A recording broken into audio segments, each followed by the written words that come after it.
Bonjour à tous et bienvenue dans Sportech. Sportech, la seule émission qui va vous parler de sport et de technologie. Alors je m'appelle Pierre Gabas et je ne serai pas seul pour vous accompagner dans cette aventure puisque j'ai une bande de chroniqueurs émérites et bon marché qui m'accompagnera. Je vous propose d'accueillir tout de suite Anne-Claire Ruel, la tonitruante Anne-Claire. Comment ça va? Bonsoir Pierre, ça va très bien. Bonne semaine? Très bonne. Tout s'est bien passé? Mais super bien. Bon, écoute, magnifique. Avec nous avons aussi le journaliste Vincent Dupuis. Je suis l'émérite, elle est la bon marché. Hein. D'accord. Ah mais ça après c'est des rôles que vous répartissez. Non, pas du tout. Non, je veux qu'on renégocie les contrats tout de suite. Ah, ça vous faudra voir avec Édouard Marquis. Édouard Marquis qui est le coproducteur de l'émission.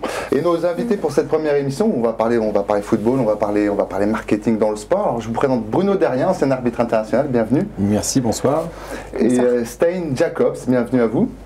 Bonsoir. En régie, nous avons Tadam, notre dessinateur qui va, à travers ses dessins, nous proposer ses impressions, ses humeurs sur l'émission. Tadam, comment ça va? Très bien. Non, il passe nous très bien, mieux là. Et nous avons également notre réalisateur, on l'appelle le sniper. Il interviendra de temps en temps pour lui aussi nous donner ses impressions. Il est né sous le général de Gaulle. Je vous propose d'accueillir, mesdames et messieurs, notre réalisateur Olivier Rousseau. Bonjour. Alors, avant de commencer cette émission, on va regarder un petit sommaire pour savoir de quoi on va parler. Donc, je vous ai dit football, je vous ai dit un petit peu de marketing. Découvrez le sommaire, c'est tout de suite. Un programme 5 étoiles pour le premier numéro de Sportech, puisque nous commencerons par un débat sur l'arbitrage vidéo dans le football. Pourquoi le sport le plus populaire au monde ne s'adapte-t-il pas à la technologie? Cela cache-t-il quelque chose? Michel Platini a-t-il raison d'être contre? Nous répondrons en plateau avec nos invités. Les sportifs en font-ils trop avec le marketing? La question s'impose et sera posée après le bloc-notes dans la deuxième mi-temps de Sportech. Un débat illustré par la dernière trouvaille de l'entourage de Maria Sharapova, vendre des bonbons. Coup d'envoi de Sportech imminent. De retour après ce sommaire, alors l'arbitrage vidéo dans le football, vaste question. Alors déjà on va faire un petit tour de table. Qui est pour, qui est contre? Bruno, arbitrage vidéo dans le football? J'ai été arbitre, je sais les difficultés de mes collègues, donc je suis pas maso. Donc il faut quand même à un moment donné, faut qu'on arrête. Vous savez, on fait toujours le procès de ces hommes qui sont faillibles comme tout à chacun, mais je pense qu'il faut plutôt faire le procès d'un système d'arbitrage qui à mon avis n'est plus du tout adapté au football moderne. Donc je suis oui et je suis pour, mais à contre-cœur quelque part. À contre-cœur. Et puis vous n'êtes pas pour sur l'ensemble du match, dans certaines phases de jeu, mais pas. Je suis pas pour mettre des vidéos partout ni des caméras surveillance partout. Non. Stein, en tant qu'amateur de football. En tant qu'amateur de foot, je suis plutôt pour parce que je trouve que c'est un univers qui est quand même hautement technologique. Tout est technologique dans le foot aujourd'hui. Se baser sur l'erreur humaine pour juger sur des faits de match qui ont des conséquences quand même assez importantes. Oui, c'est ça, on parle du sport le plus populaire au monde, le football. Exactement. Anne-Claire? Alors oui et non, c'est une réponse de Normande un petit peu, mais c'est-à-dire que dans certains cas, on va revenir aussi au cas très précis, mais plutôt défavorable. Donc je vais essayer de troller, puisque moi De troller. Voilà, de troller. Oh. Pierre, donc c'est comme sur les réseaux sociaux. Voilà, on trollera plus tard. Vincent, qu'est-ce que tu en penses, toi? Moi, je suis complètement contre, exactement pour la même raison que M. Derrien est pour. Moi, j'aime les failles. Et c'est pour ça que je suis contre la vidéo dans l'arbitrage. Alors, on va en reparler. On va tout de suite écouter Seb Blatter et Samuel Eto'o, qui ont aussi un avis forcément sur la question. Écoutons-les. Vous êtes pour ou contre l'arbitrage vidéo? Et est-ce qu'il sera possible de voir l'arbitrage vidéo au Brésil en 2014? Ça, c'est la vérité de la palisse que moi je suis pour, parce que quand j'ai vu ce qui se passait à la Coupe du Monde en Afrique, encore une fois, avec 70 cm ou 1 mètre, enfin ça dépend de l'angle de vue, je me suis dit, si tu es encore président en 2014, et comme j'étais réélu, je pense que je serai encore président en 2014, je ne peux pas me permettre une même erreur, pour autant qu'il y a des systèmes valables et justes pour le faire. Alors maintenant, on a 2 systèmes qui ont été acceptés par l'International Board et on les a fait contrôler par un office suisse de contrôle du matériel, et je peux vous dire, plus suisse que ça, il n'y a pas, mais seulement sur la ligne de but, je tiens à dire, et l'International Board était très clair là-dessus, et bien d'ailleurs c'est aussi mon avis, il ne faut pas mettre alors la technologie au milieu du terrain, ça ne va plus. Je ne serai jamais favorable à l'arbitrage vidéo, parce que ce qui rend plus beau le football, c'est ce moment-là, ce sont ces erreurs-là. Et voilà, vous ne pouvez pas rejouer un match qui est en train de se jouer. Ça servirait à quoi? Alors on vient de voir Seb Blatter, Samuel Eto'o qui nous donnaient leur avis. Donc Seb Blatter est plutôt pour. Il dit un peu tout et son contraire. Eto'o est complètement contre. On parlait tout à l'heure de vous étiez pour la vidéo. Il y a un match que vous avez arbitré. Vous avez arbitré plus de 350 matchs dans votre carrière. Un match en particulier a un petit peu éveillé dans vos têtes cette fibre pour la vidéo. Est-ce que vous pouvez un petit peu nous en parler? Oui, c'était en 1999, en janvier 1999, je me souviens comme si c'était hier. C'était Marseille-Lens en 16e de finale de la Coupe de la Ligue. Le match se jouait à Caen sur terrain neutre parce que le Vélodrome était suspendu. À l'époque, Courbis était l'entraîneur de Marseille et il avait refusé que le match se joue à Lens au prétexte que c'était une terre de pingouins et qu'on ne pouvait pas jouer au football l'hiver. Courbis qui a coaché Lens un peu et qui, 6 mois après, est devenu entre-temps le coach de évidemment. C'est le football. de Lens. C'est le charme du football. Donc on a joué à Caen sur un bourbier d'ailleurs. Et puis le match s'est joué dans un contexte particulier assez lourd parce qu'il y a eu des invectives entre les deux équipes pendant la semaine dans la presse. C'est un match qui était retransmis sur France 3 un dimanche soir, commenté par Alain Giresse, je me souviens encore, et Dominique Legounou. Et le match passe bien. Il y avait 30 000 personnes au stade. Il y avait derrière un but tous les supporters lensois, derrière l'autre but tous les supporters marseillais. Il y avait une bonne ambiance, un partout match à la fin du temps réglementaire. Donc comme c'est un match de coupe, il fallait une prolongation, tir au but, d'une équipe, donc tir au but.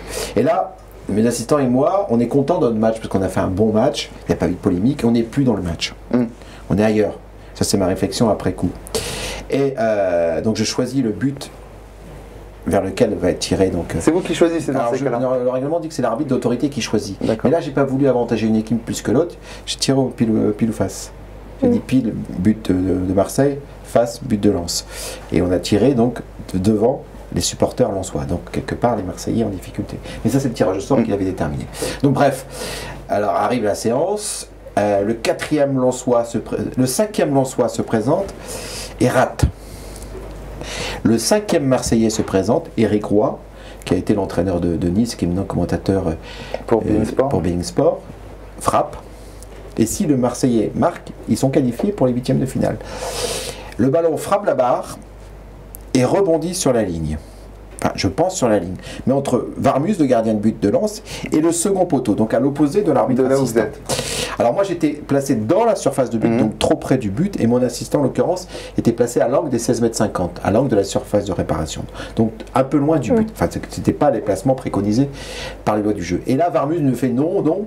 Et moi j'interroge du regard mon assistant, parce que la ligne, elle est sous sa surveillance. Et il me dit, il est hésitant, il répond pas, non. Et moi je fais instinctivement, bah non. Oui, il faut prendre une décision à un moment donné. Sauf que c'était le 5e, donc 4-4. Et là, le 6e se présente, mais avant que le 6e se présente de Lens, il y a un temps d'arrêt. Et je vois une effervescence près des bancs de touche, notamment de Marseille. Et je vois Courbis, les bras au ciel, criant, je suis, oh là, ici il y a un problème. Mais comment faire? Il n'avait pas vu, j'avais pas vu, on n'avait pas les images, comment faire? Et donc, le 6e lensois se présente, et je priais, je me suis dit, j'espère, dans mon fort intérieur, que bon, si Marseille a été victime d'injustice au 5e, j'espère qu'ils vont passer, quoi. Voilà. Et le 6e lensois marque. Et le 6e Marseillais, quand on n'avait pas de chance, mais on n'avait pas de chance jusqu'au bout, frappe 2 mètres au-dessus. Donc Marseille éliminé. Et Courbis, qui a toujours le bon mot, déclare, c'est la première fois que je vois une équipe qui gagne, parce que cette année-là, Lens a gagné la finale de la Coupe de la Ligue, qui est éliminé en 16e. Oui, Courbis, de toute façon, il n'allait pas me rater dans tous les cas. Tous les supporters lensois, Stade de France, criaient merci de rien, merci de rien.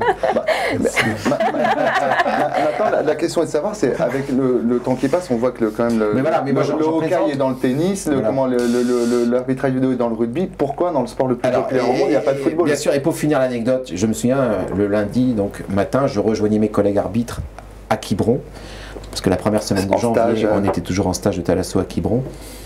Et donc tous les quarts d'heure dans France Info, Marseille éliminé sur une erreur d'arbitrage, le débat sur la vidéo relancée. Enfin, je suis arrivé lundi matin à Quiberon et le premier que je croise dans le hall de l'hôtel, devinez qui? Bernard Tapie, qui était là à titre perso donc à l'hôtel, qui faisait une cure. Il vient vers moi, Marseille, hein, bien sûr. Il vient vers moi, il me donne une grande tape dans le dos comme ça et il me dit derrière, c'est pas un stage de Thalasso que tu as besoin, c'est un stage d'ophtalmo. Et donc ça a été le déclic. Alors ça a été pour moi le déclic. Je me suis dit, seule l'image, ou alors un arbitre de l'autre côté. Là maintenant c'est le cas avec les arbitres additionnels, quand il y en a, on met un assistant de chaque côté du but. Au moins la ligne, elle est sous contrôle. Elle est sous contrôle. Bon. Mais je vous coupe, mais parce que Vincent, quand vous avez Bruno derrière qui vous raconte ça vous donne pas envie de changer d'avis un petit peu? Pas vraiment, parce que d'abord, ce que je trouve très intéressant, c'est que vous dites, je m'en souviens comme si c'était hier, vous avez arbitré plein de matchs, il y en a plein dont vous vous souvenez pas. Celui-là, vous vous en souvenez. Comme on se rappelle de la main de Maradona en 86. Citez-moi un autre quart de finale de la Coupe du Monde 86, à part le France-Brésil. Vous en êtes incapable. Parce que ce qu'on retient de ce jeu, c'est les moments où il se passe des événements. Pas forcément un but. Je peux vous citer un France-Italie au Stade de France en 98. Non, en 86. Ah oui. En 86. Vous me parlez des matchs dont je me souviens. Oui. Je me souviens d'un France-Italie en 98 qui s'est fini au tir au but. Parce que c'est un match de Coupe du Monde. Mais vous avez arbitré plein de matchs de championnat de France dont vous vous souvenez plus et c'est normal. Oui. Non mais je peux vous dire que c'est vrai qu'on passe de sale quart d'heure sur les terrains. Au final, on garde que les bons moments. Mais en même temps, ça a été extrêmement pénible à vivre. J'ai été suspendu 1 mois. Mon assistant a été suspendu. J'ai été dans la presse, j'ai eu des menaces de mort. Mais le soir même, sur mon portable, j'avais des menaces de mort. Je me serais bien passé de tout ça. Bien sûr, mais ce qui est pénible, c'est les menaces, c'est d'être suspendu, par exemple. Ça, c'est quelque chose de pénible. Est-ce qu'on ne peut pas se dire, tous ensemble, à un moment donné, que les erreurs d'arbitrage, ça fait partie du jeu? Mais je suis d'accord avec vous, mais encore faut-il que tout le monde entende ce discours. Alors plus personne n'est prêt à l'entendre. Mais est-ce qu'aujourd'hui, avec les enjeux financiers, les matchs qui sont très importants, est-ce qu'on peut se permettre aujourd'hui de laisser à un seul homme la décision, quoi? Tout le monde a les caméras, tout le monde a accès aux images et l'homme qui doit décider, lui, n'a accès à rien. Est-ce que c'est normal? Mais c'est peut-être ça aussi le problème, c'est les enjeux financiers. Vous soulevez le bon sujet, c'est-à-dire que introduire de la vidéo sur un match, c'est effectivement aussi un enjeu financier, c'est-à-dire que c'est la frontière entre le professionnalisme et l'amateurisme. Le foot n'est foot que parce qu'il est universel. Il y a une forme ça va induire une forme d'iniquité qui est peut-être néfaste justement. De fait, elle existe cette iniquité. Il existe un football à 2 vitesses. Aujourd'hui, qu'on le veuille ou non. Il y a le football du dimanche matin où des fois il manque des joueurs, ils ne sont pas à 11, il manque des poteaux de corner. Et puis il y a le football du samedi soir, médiatisé, avec des enjeux colossaux. Mais je comprends et j'entends votre discours. Moi je pense aussi quelque part que l'injustice nourrit la légende du sport. Oui. 1966, la finale de la Coupe du Monde. On ne saura jamais si le deuxième but anglais a franchi la ligne. Était valable ou pas. Et c'est tant mieux. C'est tant mieux. Ce fameux but de Hurst, il est dans toutes les mémoires. Et c'est pour ça qu'on aime le foot, pour cette part d'incertitude. Et c'est justement ça, c'est parce que le meilleur ne gagne pas forcément à la fin. Voilà. Et c'est ça qui est intéressant. Aujourd'hui, le football a beaucoup évolué et qu'aujourd'hui, prenez France et Irlande en 2009. Bon. La main de Thierry Henry. Voilà. Heureusement qu'on a eu face à nous des Irlandais qui ont été corrects. Sur le terrain, mais dans les tribunes. Moi, j'étais au stade. Imaginez, je ne voudrais pas fustiger des peuples, mais notre équipe en face, une erreur d'arbitrage à ce niveau-là peut susciter de la violence dans un stade, de la haine. Et ça s'était passé pendant un match de Coupe d'Europe, Paris Saint-Germain-Galatasaray au Parc des Princes, où des supporters de Galatasaray avaient envahi une tribune du Paris Saint-Germain après une mauvaise décision arbitrale. Vous imaginez, donc aujourd'hui, malheureusement, dans un contexte où les nationalistes sont exacerbés, attention à ça aussi. Moi, je trouve ça terrible, mais ça peut se produire. C'est pour ça que, est-ce que quelque part, on ne pourrait pas essayer d'aider les arbitres? Alors, il y en a qui prônent de mettre des arbitres derrière les buts, c'est Michel Platini. Il ne veut pas de vidéo, lui, il veut mettre des arbitres derrière les buts. Pourquoi il ne veut pas de vidéo? Parce que finalement, c'est l'un des seuls qui bloque. On voit que Seb Blatter serait un petit peu pour. Parce qu'il pense que ça va dénaturer totalement le jeu. Que le jeu va être coupé en permanence et que l'image, la vérité d'une image, elle est subjective. Et il y a des cas où la vidéo n'apportera rien. Oui, regardez, le dernier exemple en date, la finale de la Coupe de la Ligue. Bon, on a des images justement, je voulais vous en parler de ce match-là parce que finalement on siffle le penalty, on sait très bien qu'il n'y a pas penalty, mais le joueur n'a pas de carton rouge, alors qu'il pourrait très bien avoir un carton rouge pour le goal, pour l'intervention qu'il a faite, mais on préfère donner un penalty avec un carton jaune, et quelque part je trouve que l'arbitre a bien fait, il laisse une chance aux Lyonnais de rester à 11 et de continuer leur match. Pour vous, est-ce que c'est bien arbitré cette séquence? Alors d'abord, elle est extrêmement difficile à arbitrer pour l'arbitre, c'est terrible. C'est l'image, enfin c'est l'action que tous les arbitres craignent quoi, à diriger, notamment d'entrée de jeu. D'abord pourquoi? Parce que la faute est commise à l'extrême limite de la surface de réparation. Et l'arbitre il est dans l'axe. Et quand on est dans l'axe, on n'est pas très bien placé. Le seul qui a une bonne vision, c'est l'assistant. Pas l'arbitre additionnel derrière les buts, mais l'assistant qui a la ligne de surface en ligne de mire. Et là, quand on voit les images, il a un peu de décalage, il est peut-être 50 cm, 1 mètre en retrait. D'ailleurs, c'est difficile de juger quand vous n'êtes pas sur la ligne, et imaginez quand vous n'êtes pas sur la ligne. Bien sûr. Alors après, si la faute est commise sur la ligne de surface de réparation, dans le foot, les lignes font partie des surfaces qu'elles délimitent. Ça veut dire que c'était penalty. Là, en l'occurrence, on voit, mais il faut 4, 5, 6 ralentis, que la faute semble être commise à l'extérieur. Donc la bonne décision aurait été coup franc. Mais carton rouge. Mais si on va au bout des choses, il pouvait mettre le carton rouge, bien sûr. Ouais. Après, bon, il y a l'esprit et la lettre. Bon, voilà, bon, c'est pas, bon, on dira que c'est une sortie hasardeuse.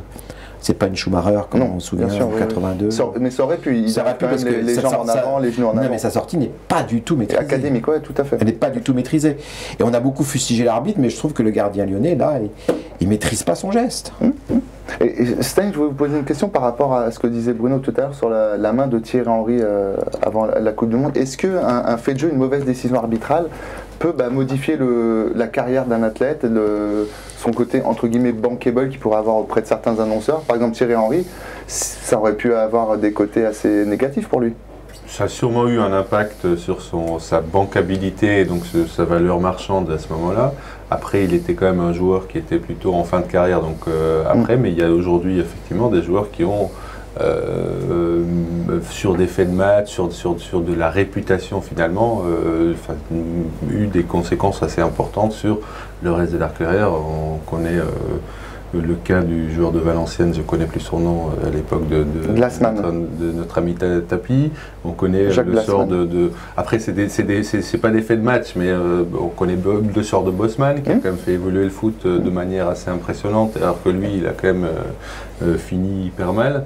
Donc, des faits de match aujourd'hui, effectivement, ça peut jouer. Alors que aussi un joueur qui marque un but extraordinaire, il peut aussi surfer sur cette idée et devenir plutôt bankable suite à ça. Et ça peut jouer en bien ou en mal. Hein. Bien sûr, la main de Maradona en 86, ça fait de lui une légende.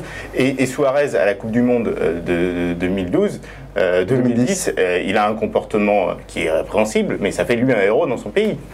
Dans son pays. Dans son pays. Mais je pense que dans le sport, la fin ne justifie pas tous les moyens. Et moi, je suis très étonné que vous, en tant qu'arbitre, vous disiez... qu'on fasse la promotion comme ça de ces actes d'anti-jeu. Moi, la main de Maradona, pour moi, c'est pas la main de Dieu. Moi, ça m'a pas fait plaisir sur le moment. Suarez, qui arrête un but, c'était le Ghana, je crois. Exact. Le ballon va rentrer dans le but. Il arrête le ballon. Penalty, il est arrêté par le gardien, le penalty. Il n'a même pas encore quitté, il est encore autour du terrain, il n'est pas encore rentré au vestiaire, qui saute de joie de voir que le Ghana n'a pas réussi son penalty. Moi, ça me choque. Moi, c'est pas ma conception du sport. Vous voyez? Et alors, on a vu, il n'y a pas longtemps, quand Châteauroux en Ligue 2, le but de Châteauroux dans les arrêts de jeu marqué de la main, ça fait un scandale. Le pauvre arbitre, il était perdu. Il a d'abord. Mais c'est ça le problème, c'est que les arbitres ne sont absolument pas aidés. Ce sont ceux qui décident du sort des matchs, de comment va se dérouler une rencontre, et ils n'ont aucune aide. Mais alors, est-ce que les joueurs aussi, les acteurs, ne peuvent pas aider l'arbitre? Est-ce que les instances ne peuvent pas aider les arbitres? Non, mais est-ce que les joueurs aussi ne peuvent pas avoir un comportement exemplaire? Absolument, oui. Écoutez, c'est une forme d'éducation. Ça veut dire qu'on doit gagner par tous les moyens. Eh ben non, moi c'est pas ma conception du sport. Et genre je l'ai dit ce soir-là, moi j'aurais aimé que le joueur qui sait sciemment qu'il a marqué le but de la main. Mais c'est un bordel, excusez-moi l'expression, organisé sous le terrain. Le match a été interrompu. 8 minutes. On voit l'arbitre qui est perdu, qui cherche de l'aide, qui va consulter son assistant. À un moment donné, on voit même un joueur de Caen qui monte son téléphone portable et qui monte le but marqué de la main. Parce que son père qui est dans la tribune monte son portable. Et l'arbitre, il ne peut pas regarder parce que ça crée un précédent. Vous comprenez? S'il va regarder l'image et s'il refuse le but, but. Zinedine C'est Zidane a été un peu arbitré Non, mais en vidéo lors de la finale de la Coupe du Monde 2006. Bien sûr, et c'est pour ça que moi j'aurais aimé à un moment donné, ou que l'arbitre prenne le joueur entre quatre yeux, l'écarte, et lui dise dans les yeux, vous allez marquer de la main ou pas? Dites-le moi, comportez-vous en homme. Et si vous mentez, vous serez suspendu.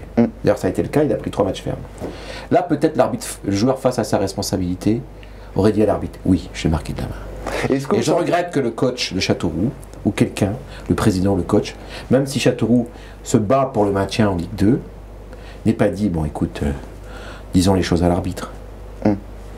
Est-ce que vous sentez, vas-y, je t'en prie. Quelque part, ça déresponsabilise les joueurs. Et moi, je suis très étonné que vous, en tant qu'ancien arbitre, vous défendiez la vidéo dans l'arbitrage. Parce que quelque part, j'ai l'impression que ça sape votre autorité d'arbitre. C'est-à-dire qu'on va dire, bon, ben, il l'a pas vu, c'est pas grave, le ralenti va nous le montrer. Vous n'êtes plus un personnage central. Moi, j'ai besoin d'un arbitre fort. Il fait des erreurs, Ça permet à tout le monde d'en parler. Moi, je suis journaliste. Ça vend des journaux. Voilà. Et ben, c'est ça aussi. Un championnat de foot, c'est une fiction. Ça dure 1 an. Pendant 1 an, vous avez des épisodes. Et puis, entre les épisodes, eh ben, on en parle, on le vit. Tout ça, c'est comme tout à l'heure, on disait, le foot, c'est le sport le plus populaire, c'est aussi le sport où il y a le plus d'argent. Et moi, je pense que c'est pour ça que, justement, il n'y a pas de vidéo dans le foot et qu'il y en a dans le rugby ou dans le tennis. Parce qu'il y a plus de passion, il y a plus d'argent et que, quelque part, on garde cette espèce de petit sentiment de on ne sait pas ce qui va se passer et peut-être qu'il y aura un peu d'humain dans tout ça. Il y a ça, sinon on ferait du golf ou du polo, c'est un petit peu...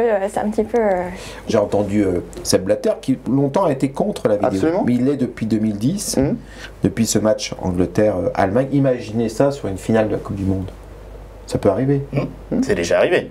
Oui, mais sauf qu'à l'époque, les enjeux n'étaient pas ceux d'aujourd'hui, peut-être on dira. Certes, les enjeux sportifs étaient aussi importants, parce qu'être champion du monde dans les années 50 ou maintenant, ça reste quand même énorme. Mais sauf que maintenant, il y a d'autres enjeux politiques, puis surtout financiers. Financiers, c'est ça. Alors, moi je rêve bien sûr qu'on dise, mais l'arbitre a le droit à l'erreur au même titre qu'un entraîneur dans ses choix tactiques. Qu'un joueur qui rate un pénalty tout fait ou qui rate un but, on le fustige pas. Ou qu'un président dans la gestion de son club, qui des fois fait des mauvais recrutements ou a une gestion financière assez hasardeuse de son club, on le critique pas, ça fait partie. Mais l'arbitre, lui, il n'a pas le droit de se tromper. Pourquoi? Parce que dans l'esprit des gens, c'est considéré comme un magistrat. Un arbitre, c'est un magistrat, quelque part. Et un magistrat n'a pas le droit à l'erreur. C'est tout de suite ressenti comme une forme d'injustice. C'est aussi ça la noblesse du rôle de l'arbitre, voilà. Quelque part. Quelque part, c'est une injustice qu'un magistrat se trompe. Donc l'arbitre doit être vraiment toujours prendre les bonnes décisions. Mais ça reste une activité humaine. Donc, mais c'est placer l'arbitre bien au-dessus, parce qu'encore une fois, l'arbitre n'a aucun outil pour. Et ça perd Dieu. Ça perd Dieu, alors pour un peu qu'il est myxomatose. Ouais, c'est ça. Dans un univers aujourd'hui qui est ultra professionnel, où tout le monde a énormément de soutien, d'aide à l'entraînement, un soutien médical et autres, il y a quand même 3 personnes sur un terrain qui ne sont pas les plus aimées de tous les supporters, qui sont absolument, j'ai envie de dire, à poil. Ils ont aucun soutien et je trouve ça un peu aberrant. Mais est-ce qu'on risque pas, alors je me fais l'avocat du diable, d'avoir des matchs un peu comme le football américain de 4 heures avec vidéo qui sans arrêt pour... C'est là où c'est important, c'est de savoir où on place la vidéo. Est-ce que c'est simplement sur les actions de but? Est-ce que ça va jusqu'au hors-jeu? Il faut un cahier des charges, moi je pense.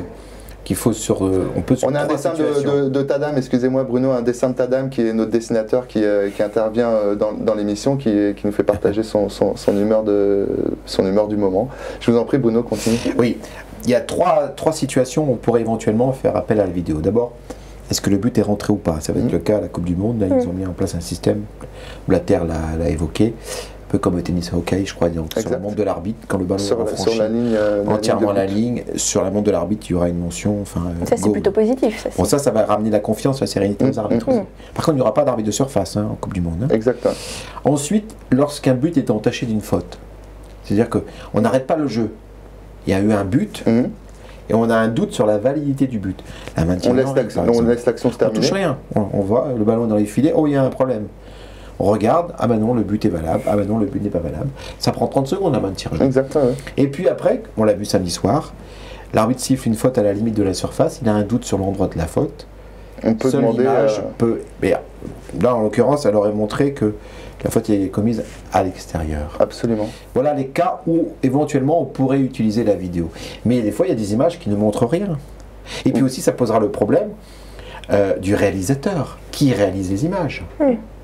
Et ça, c'est très important. Qui est arbitre dans la tribune? Est-ce que c'est l'arbitre, le quatrième arbitre avec un écran de contrôle près des bancs? Ou est-ce que c'est un arbitre officiel reconnu dans la tribune qui visionne les images? Qui est-ce qui les réalise? Parce que là aussi, les images, on peut faire dire ce qu'on veut. Il y a des images en fonction des plans qui sont pris. Les angles de caméra. Bien sûr, ça c'est très important. Il y a des caméras, des fois, des angles qui ne seront pas mis ou d'autres qui seront mis pour prendre telle ou telle décision.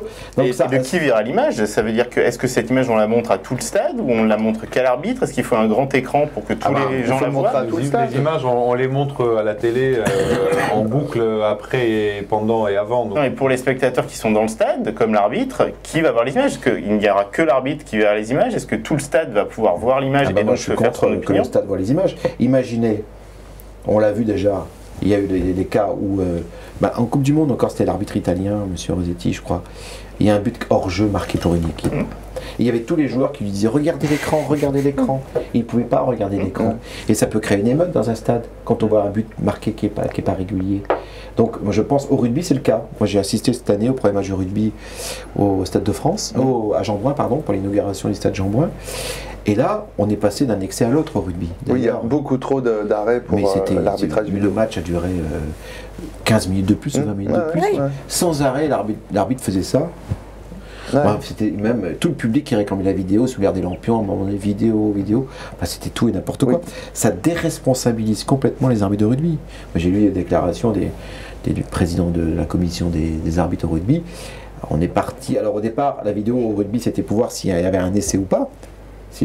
Maintenant, c'est pour tout. Et maintenant, c'est l'action qui. On peut remonter l'action qui amène l'essai. Voir s'il n'y a pas eu un en avant, une faute.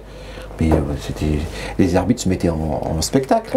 Est-ce qu'après, techniquement, toutes les ligues pourraient avoir les appareils nécessaires? Est-ce que tous les niveaux de championnat On parlait d'un football qui existe déjà à 2 vitesses, mais là, ça va être à 10 vitesses. C'est-à-dire que ce système-là, il sera possible, la vidéo sera possible pour de la Ligue 1, de la Ligue 2, peut-être, oui. Avec moins de caméras quand même. Sur un terrain de Ligue 2, aujourd'hui, il y a 2 caméras. Absolument. Un peu plus, mais... Ils ne sont pas diffusés. Il n'y en aura pas sur du national, et puis, etc., etc. Donc là aussi, ça crée un vrai déséquilibre. Peut-être une façon de jouer différente. Un autre exemple que je vais vous citer, vous en souvenez tous, la Coupe du Monde 98 en France à Marseille. Brésil... Non. L'arbitre était américain, M. Bahamas, c'était Maroc. Norvège? Maroc, Norvège ou Maroc-Suède. Maroc-Norvège, il me semble avec... Non, pas le Maroc. C'était Brésil-Norvège. Brésil-Norvège, ouais, c'est ça. Et ça a éliminé le Maroc, d'ailleurs, ce résultat-là. L'arbitre voit un tirage de maillot d'un Brésilien sur un Norvégien. Il siffle penalty. Pas une seule caméra, le jour même ni le lendemain, peut montrer que l'arbitre a pris la bonne décision. Et tout le monde crie au scandale. Scandale, penalty imaginaire. Et l'arbitre, je le connais parce que j'ai arbitré 2 ans durant le tournoi de Toulon. Et c'est lui qui gérait l'arbitrage. Il venait des États-Unis pour gérer l'arbitrage. Donc je l'ai rencontré en 2000. Il m'a raconté les coulisses. Pendant 2 jours, les arbitres étaient réunis au manoir de Grécy, près de Roissy. Et après, ils partaient diriger leur match. La veille des matchs, et il revenait le lendemain des matchs. Et quand il est revenu de Marseille, tout le monde l'attendait, et il en pleurait. Il a dit à la commission des arbitres, mais je vous jure, il y a faute. Je vous jure, j'ai vu une faute, j'ai vu un tirage de maillot.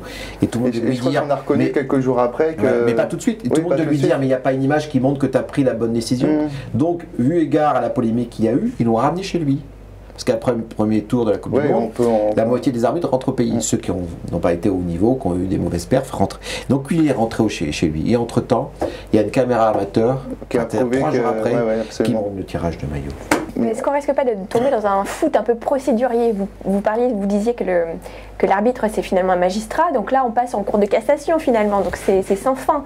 On peut avoir une judiciarisation de tout ça très Ça dépend aussi, il faut qu'on mette en place un cahier des charges en disant bon, ou alors certains militent pour dire ben voilà, chaque équipe a le droit à 3 fois dans le match l'utilisation de la vidéo. Voilà, donc 3 fois par mi-temps. Bon. Comme au tennis. Bon, comme Un au petit tennis. peu comme au carré. D'autres qui disent non, mais ça relève que de l'autorité de l'arbitre, c'est que l'arbitre qui décide quand il a un doute, on vérifie à l'image. Bon, moi je pense que ça doit plutôt relever du pouvoir de l'arbitre.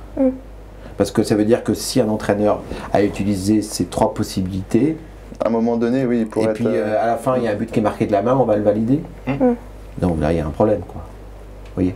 Alors, qu'est-ce qui bloque? Parce que pour aujourd'hui aboutir à ce cahier des charges, qu'il faut réunir autour de la table? L'International Board, qui est composé de moitié par des gens de la FIFA et de la moitié donc ce sont des gens écossais, anglais d'un certain âge. Et qui, donc un peu conservateurs.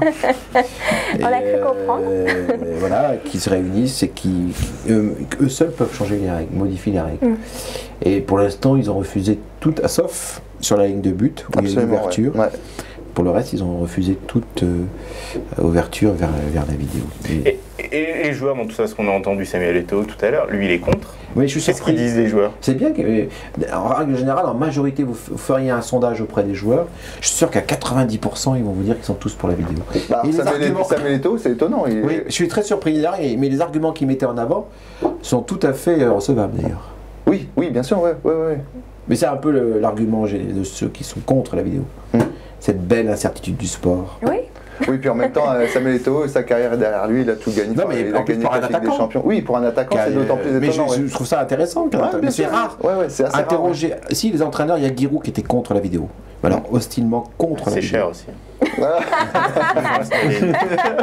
Et des caméras et tout, non. Par contre, Van Gaal est pour, Platini était pour quand il était entraîneur. Quand tu étais sélectionneur, exactement, mais ouais. Bon, il y a les imbéciles qui ne changent pas d'avis. Là. Bien sûr, oui. Non, mais après, comme je vous disais tout à l'heure, ceux qui peuvent avoir l'esprit mal tourné et pouvoir se dire qu'on peut diriger des rencontres ou des choses. Après, il faut aller loin, mais ça reste quand même étonnant de cette prise de position assez ferme contre la vidéo. De toute façon, je pense qu'on va pas pouvoir te mettre d'accord avec Bruno et nous tous ce soir. Ah non, mais bon, c'est pas grave. Hein. Je regardais. Moi, en plus, j'ai peur d'une chose. On parlait tout à l'heure du tennis. Les ralentis au tennis, ils sont sponsorisés.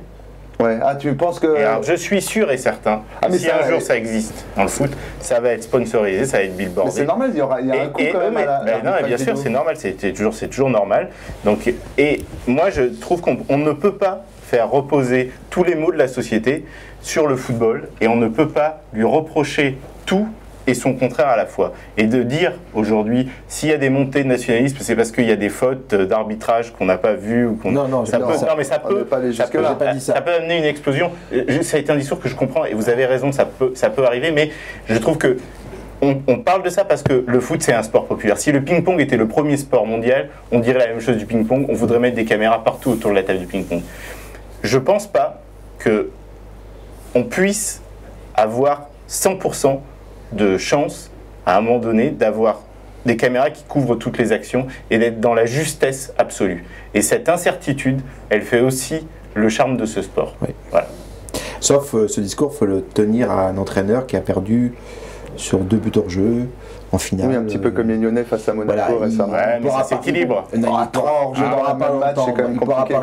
3 buts hors jeu dans le même match. Je rêve aussi d'un football comme ça où tout le monde s'aime, tout le monde se respecte, tout le monde se salue, tout le monde s'acclame, mais c'est malheureusement pas le cas et c'est dommage. Je parlais de Jean-Michel Aulas à l'instant, c'est pas terrible le tweet d'après-match contre l'arbitre, c'est quand même. C'est même pendant le match. C'est même pendant le match, à la mi-temps, c'est quand même assez. Alors il avait depuis un an adopté une position assez de réserve à l'égard des arbitres. Et notamment le soir de Lyon-Monaco, où les 3 buts monégasques étaient hors jeu, il avait accepté de commenter les images, mais en présence de l'arbitre. Et il avait été mesuré dans ses propos. Moi, je l'ai connu moins mesuré il y a quelques années. Plus dithyrambique, dirons-nous. Plus virulent.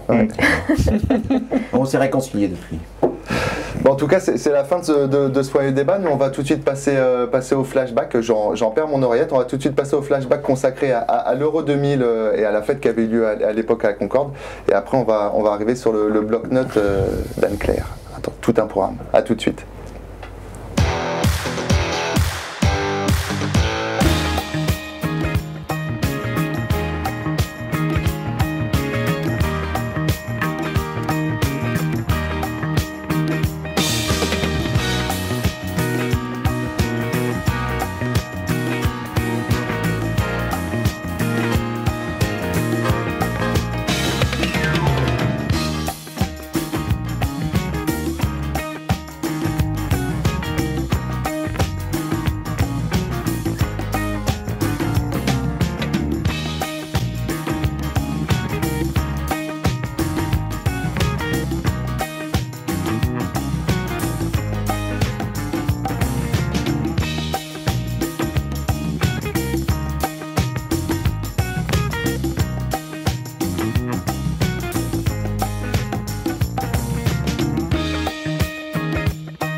petit flashback Euro 2000, place de la Concorde, ça fait toujours plaisir, non? C'est sûr, hein, puis c'est pas sûr qu'on revive des moments comme ça, Tito. Pas tout de suite, c'est vrai. Voilà, donc ça fait plaisir de revoir en particulier tous ces joueurs qui ont porté le maillot des Girondins de Bordeaux, comme Ulrich Ramé, Johan Mikou, Lizarazu, Dugarry, Zidane. Miranda aussi. Miranda, respect. Belle remarque d'Olivier Rousseau en régie. Hein, des grands souvenirs, Anne-Claire. Ah bah très grand. Vous qui étiez en culotte courte. J'avais à peine né, voilà, comme ça. Bah d'ailleurs, ça va être à vous de parler, là, parce que c'est le bloc. Bah oui, je suis un petit peu la seule digital native ici, non? C'est ça, digital comment? Digital native. Ah, vous êtes la seule, mais avec la technologie. Digital avec le doigt, là. Ouais. Non, mais ça, s'il vous plaît, Olivier Rousseau, non. Là, je sais pas, là. Il y a quand même des enfants qui regardent, s'il vous plaît. Bon, bah arrêtez. Non, on a...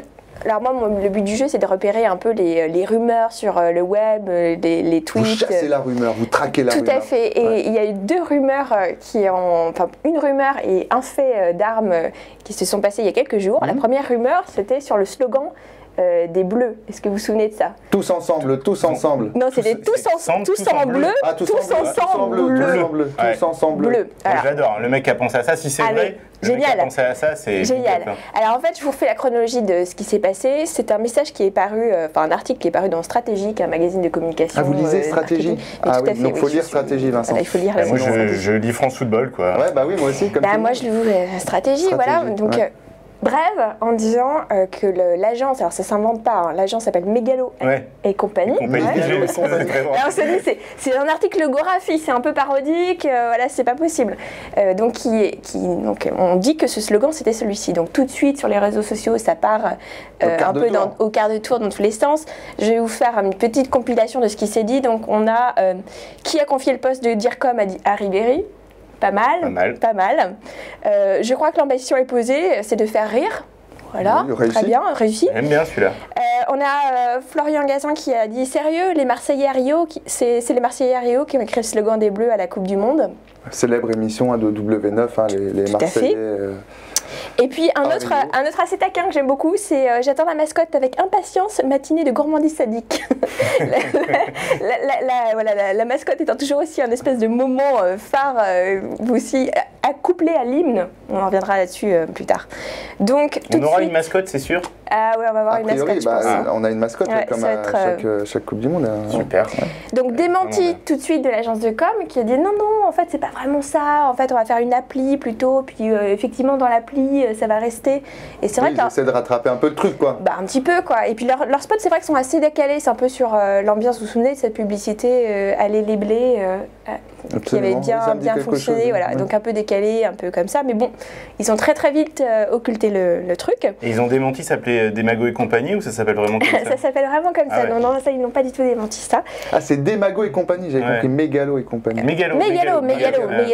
Et là, donc j'ai fait un petit historique quand même pour essayer de retrouver les slogans qui étaient là les années précédentes. Alors en 2006 pour la Coupe du Monde en Allemagne, on avait quand même un slogan à peu près fantastique, quoi, aussi un gros niveau. On avait on vit ensemble, on meurt ensemble. Et ça c'est pas un slogan, hein. C'est pas une agence de pub. C'est Domenech qui avait dit ça à ses joueurs. Exactement. Oui, c'était mais c'était repris. C'était repris comme le slogan. Non mais c'est bien parce que le gars était sélectionneur et il avait quand même dit ça à ses joueurs. Hein. Il était déjà payé pour faire de la com. Ouais. Et on a déjà aussi et après plus tard on a eu en Afrique du Sud, donc en 2010. Tous ensemble du bus, non. Tous ensemble vers un rêve bleu. Un rêve bleu. Un rêve bleu. C'était un cauchemar. Voilà, c'est un petit peu ça. C'est un peu un cauchemar. Voilà, donc ça c'est les deux faits. Vous avez fait que ça cette semaine là? Non, mais pas du tout que ça. Alors je voulais vous parler de l'hymne, mais j'attends un petit peu qu'il sorte. Il y a c'est Pitbull et Gillo, donc Jennifer Lopez qui vont sortir l'hymne aussi. Ah, pour la Coupe du Monde cette fois. La Coupe du Monde cette fois-ci. Ouais, la Coupe du Monde. Ce sera Jennifer et Booba. Tout à fait. On a eu Johnny déjà qui était. Dick Rivers est en lice. C'est vrai? Dick Rivers est en lice. Il a proposé une maquette, c'est en cours de validation. Alors on a oublié tout de suite Djorkaeff avec Viens vers la lumière. Et puis aussi Pascal Olmeta avec. Ouh là là, vous remontez loin là. Ah, mais très loin, oui. Voilà, donc on se souvient pas trop en fait de tout ça. Donc, je vois que vous aimez la musique et le football. Il y a un très beau bouquin qui vient de sortir qui raconte l'histoire de plein de tube ou pas, souvent ou pas d'ailleurs, mais fait par des sportifs. Alors il y a le célèbre Sacré Marius de Marius Trésor, mais il y a aussi une chanson, un rap fait par Mesut Özil, le joueur d'Arsenal. Enfin, il y a des vraies perles. Vous vous rappelez ce Basile Boli, Chris Waddle? Ah bah ouais, Basile Boli, mythique. Vous étiez trop jeune, vous étiez trop jeune. Sans doute. Non, Waddle, j'étais un peu amoureuse de lui, mais... Sérieux, avec la nuque longue et tout, là? Voilà, avec la nuque longue, c'était... Bah, l'OM, quoi, voilà. Donc, ça arrive. C'était pour les cheveux, en fait. Ouais, sans doute, je pense, c'est ça. Ouais. Alors, le deuxième chose dont je voulais vous parler, c'était Gignac. Ah, Gignac. Ouais, j'aime bien Gignac, personnellement, j'aime bien Gignac. Bah oui, mais Gignac... Il me fait rigoler, Gignac. Il s'est fait un peu tacler par Burger King. Ah d'accord. Donc Burger King. Et voilà, Burger King voulait sortir faire le lancement d'un deuxième magasin BurgerKing à Marseille. Ouais. Et donc du coup, qu'est-ce qu'ils ont fait? Ils sont foutus de la gueule du poids de Gignac. Ils ont récupéré le Gignac, c'est ça? Mais ouais, c'est ça. Ils ont récupéré vous vous souvenez, un Big Mac pour Gignac, le slogan des supporters du PSG. Ouais. Ils l'ont transformé en mettant un Whopper pour Gignac. Ils ont balancé ça partout sur les réseaux sociaux. Donc, mais il l'a pris comment, la Gignac? Ils l'ont mis une petite claque quand même. Non, il l'a pas trop aimé en fait. Non, il réfléchit à des suites un petit peu. Il reste sur l'estomac, il paraît. En même temps, c'est à la mode le Whopper. Ouais. Alors après, en termes de com, on ne sait pas parce que bon, attaquer un sportif, un sportif de haut niveau à Marseille, quand on ouvre un deuxième magasin, c'est peut-être malvenu. Elle pensait qu'il va y avoir des représailles, des représailles, je sais pas, mais en tout cas ça fait beaucoup rire les tweetos. Est-ce que vous pensez qu'il pourrait rentrer dans ce maillot, Gignac, ce beau maillot? Parlez-nous-en de ce beau maillot, maillot du Cameroun pour la Coupe du Monde de 2014 au Brésil, un tout nouveau maillot. On le découvre aujourd'hui. Eh bien, il est signé, il faut peut-être le retourner, c'est surtout ça qui est oui, il est signé de Samuel Eto'o, mais bon, c'est pas pour Samuel tous les maillots. Hein. On pense que ça va porter chance au Cameroun, d'après vous? Est-ce qu'ils ont des chances? Ils ont une belle équipe, après c'est toujours les sélections africaines en Coupe du Monde, malheureusement on sait que c'est très très compliqué la préparation des sélections africaines, ils se préparent souvent dans des conditions un peu difficiles, il y a souvent des problèmes de primes, des problèmes de... je ne sais pas si le Cameroun ira très loin. En plus, c'est toujours compliqué. Vous savez comment ça se passe, les primes au Cameroun? Samuel Eto'o achète une montre en diamant à tous ses partenaires. C'est souvent lui qui négocie toutes les primes. C'est vrai. S'il se qualifie dans une compétition, c'est souvent Eto'o qui fait le nécessaire. Ouais. Bien, voilà, c'était les deux. C'était le bloc-notes de la semaine, bien sûr, avant d'entamer le deuxième débat où on va parler de marketing et ce que les sportifs en font trop dans le marketing. Je vous propose tout de suite de regarder ce sujet sur Maria Sharapova, qui est un petit peu notre exemple avec la marque de bonbons qu'elle lance, Sugarpova. À tout de suite.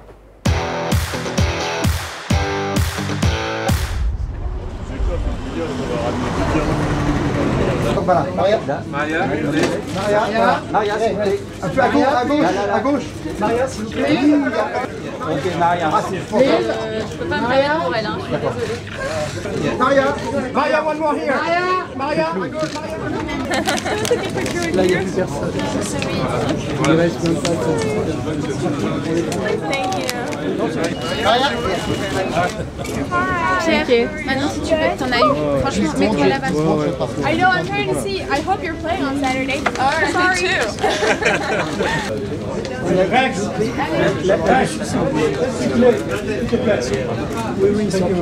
Good luck. Thank you very much. I have this idea of starting my own company, and I've ever since I was young, I've loved sweets and I love candy. And when I moved to America, I saw the gummy type of candy, and I thought that this would be a really fun opportunity to start this type of business on my own. And it's we've only been out in the business for 18 months, and so it's great to be in over 25 countries around the world and be very global. And we're still expanding in many different areas, but it's great to be here in France and to see people's reaction to the candy and be happy to buy it and look at it, and it's been a really fun experience for me. Little bit disappointed to have no photo with Maria. C'était mieux l'année dernière, voilà. Oui. Et on n'a rien pu acheter. Je comprends pas à quoi ça sert, mais bon, c'est pas grave, au moins on l'a vu. Okay. Bonne journée. Maria, please, this way, Maria. This way, please. S'il te plaît. Voilà. Maria. Monsieur devant. Souffle. C'est bon. Voilà. Non. Allez-y. On y va. Quel con, quoi. On y va. On y est. On y va. Partez là-haut. Là-haut, là, devant. Maria. Devant.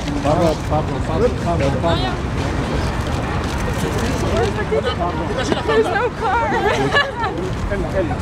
Madame, bougez un peu s'il vous plaît. Venez par là, venez par là. Oh, Maria, спасибо. Voilà, c'est bon, c'est bon. Спасибо, Maria. Profite, c'est bon. Photo. Maria. Yeah, Maya.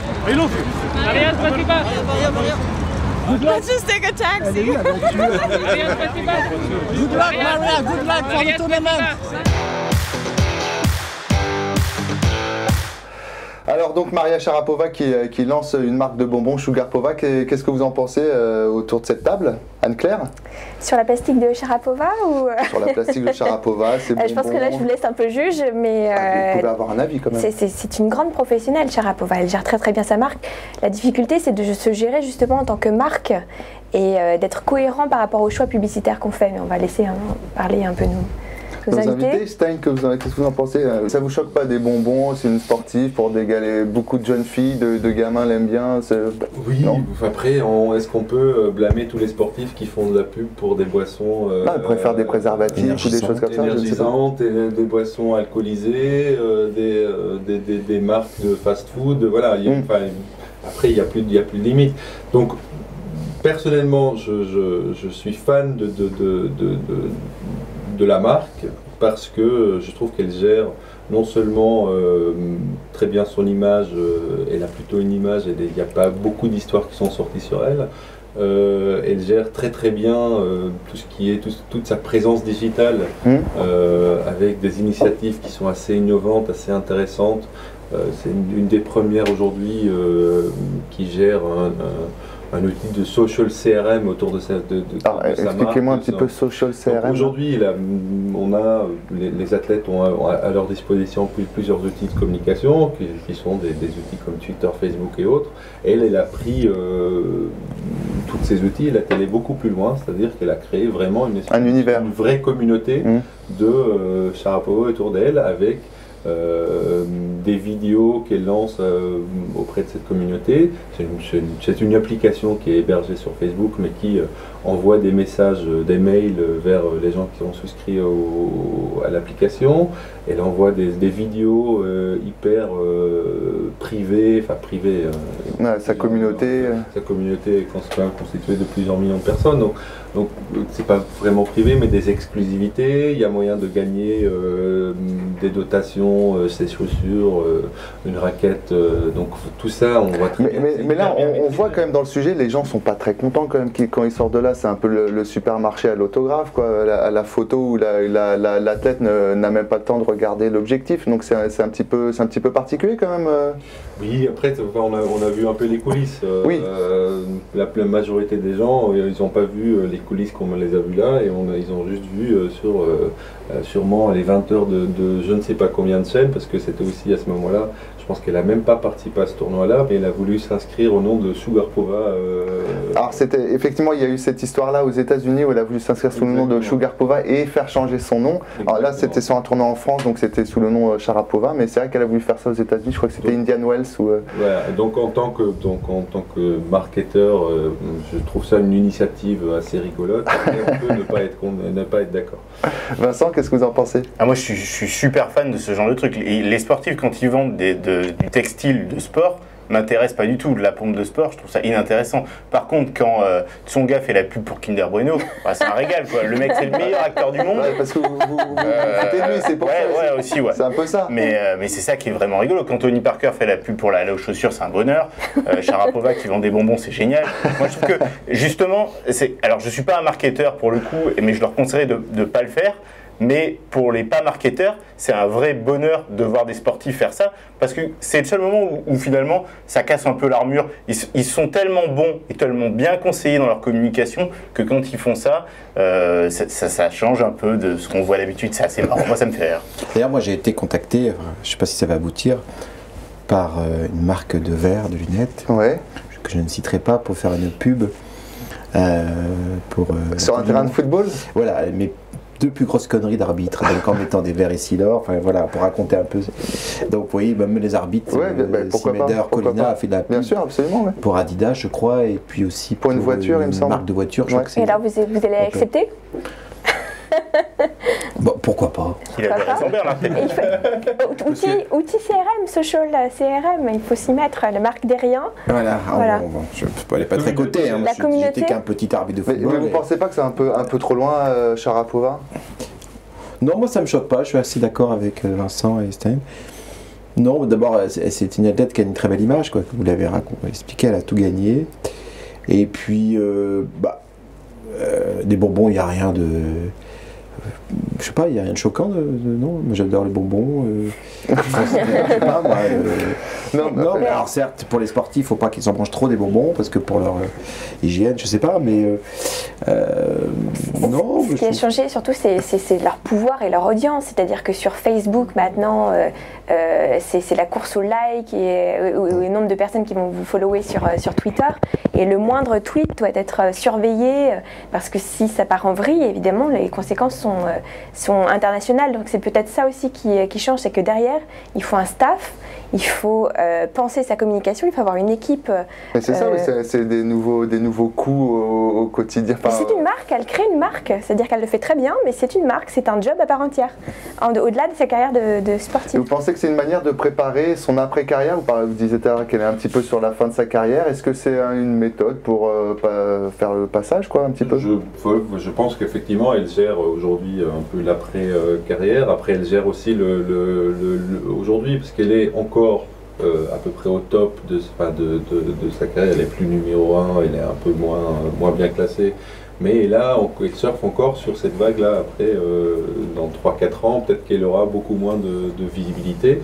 Et donc, elle gère cette communauté qu'elle a créée autour de sa personne et qui l'accompagnera de toute façon pendant un bon moment, même après. Mais on crée un produit, Maria Sharapova. C'est un produit concret. C'est un produit, Maria Sharapova. Avant d'être une joueuse, maintenant? Aujourd'hui, je suis convaincu, oui. Aujourd'hui, quand on voit qu'elle fait des deals avec des marques hyper prestigieuses, donc ça veut dire qu'elle a quand même hyper bien choisi. Elle n'est pas allée sur d'autres, on pourra en nommer un qui est Zidane, qui a un peu, pendant un moment, sauté sur toutes les occasions et a fait des pubs absolument... Ou comme Tony Parker, comme Vincent disait. Incroyable. Tony Parker, quand on le voit avec un ballon dans la main pour faire de la pub pour une voiture, c'est un peu aberrant, ou aux chaussures, voilà, c'est un peu aberrant. Une autre personnalité qui est devenue une icône du marketing, c'est un type comme David Beckham, qui choisit, il a 5 partenaires, hyper premium, il n'en a pas plus, c'est comme Maria Sharapova aujourd'hui, et ça lui permet de négocier des contrats en or. C'est ça, il faut que ce soit cohérent et crédible, et surtout, en fait, l'avantage pour les marketeurs, c'est que le sport par essence, c'est communautaire. Non, mais là, justement, vous êtes fan c'est quoi qui est cohérent dans le fait de vendre des bonbons quand on est Maria Sharapova? C'est justement, pour le coup, c'est pas... Là, pour le coup, c'est exclusivement un coup marketing. Donc, il n'y a pas de... Je ne sais pas si la marque... Parce que le jeu de mots est super, mais c'est à peu près tout. Comment on m'a dit qu'elle allait vendre des voiles de bateau? Parce que char à voile. Mais voilà, c'est juste pour le jeu de mots, quoi. Non, aujourd'hui, je pense que les bonbons ne rentrent pas forcément dans une vision plutôt long terme. Elle dit qu'elle est businesswoman, oui. Après, aujourd'hui, elle gère son image. Et elle fait, à côté de ça, elle fait un peu de sport. Donc, je pense pas que les bonbons rentrent vraiment dans une vision long terme. Après, elle lancera d'autres produits, elle verra jusqu'où ça va aller. Et elle a aujourd'hui cette puissance de pouvoir, à elle toute seule, lancer une marque de bonbons qui est quand même intéressante, parce qu'elle a quand même contre des acteurs majeurs du... Bien sûr, mais c'est ça qui est intéressant, c'est aussi comment on choisit son positionnement quand on est un sportif de haut niveau. Qu'est-ce qu'on vend? Parce que Zidane, typiquement, il faisait de la pub à la fois pour un parfumeur très haut de gamme et à la fois pour un hard discounter. Il n'y avait pas de lien réel, dans ce que vendait Zidane. De cohérence même. De cohérence, voilà. Non, tout à fait. Et c'est là aussi où il a le travail d'accompagnement et de bien entourer. C'est très bien que les sportifs ne sont pas forcément tous très bien entourés au départ, mais il faut bien choisir les opportunités et autres.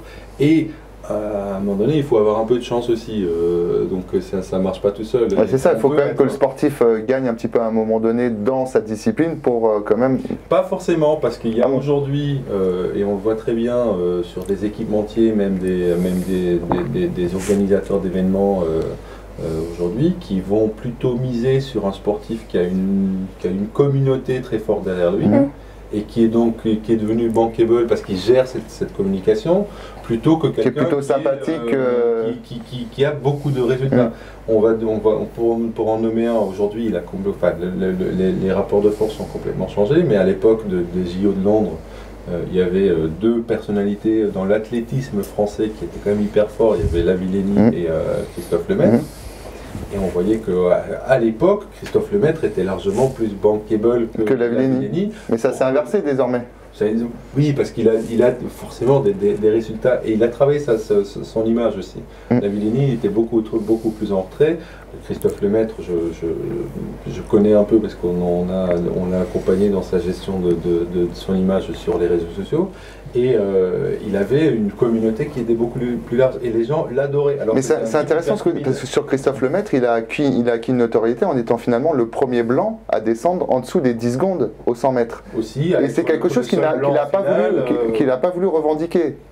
Mais parce que c'est sa personnalité, c'est un type. Mais c'était peut-être un problème justement dans son marketing, dans des accords futurs avec des partenaires, de ne pas vouloir jouer sur cette corde-là. Oui, après, ça fait partie de son entourage. Moi, je juge pas les choix qu'il a fait par derrière, mais je veux juste arriver au constat, c'est de dire qu'il y a quelqu'un qui a quand même une médaille d'or aux Jeux Olympiques sur une discipline quand même assez prestigieuse, et quelqu'un qui a fait une finale du 100 mètres, qui est il a fini 7e. Mais donc, un mec qui a quand même, qui a tout gagné, était à l'époque beaucoup moins médiatisé, qui gérait beaucoup moins sa communauté. Alors, ça veut dire que le marketing s'intéresse plus à la surface médiatique finalement qu'à l'image, la personnalité, l'identité du produit, entre guillemets. Aujourd'hui à l'histoire qu'on peut raconter autour, à l'image que véhicule effectivement un sportif, aux valeurs qu'il peut éventuellement véhiculer, que par rapport à un sportif qui a exclusivement des résultats. Après, il y a aussi quand même le 100 mètres, c'est quelque chose qui est plus populaire que le 100 hauteur. La perche, mais bon, encore une fois, aujourd'hui, je pense que les rapports de force sont complètement inversés parce que Lavillenie, il est devenu complètement extraterrestre. Donc voilà, maintenant, il est mondialement connu. Mais il a changé aussi parce qu'il s'est mis à Twitter, à Facebook, et il a désormais une vraie communauté autour de lui. Donc je pense qu'effectivement, il est devenu beaucoup plus bankable.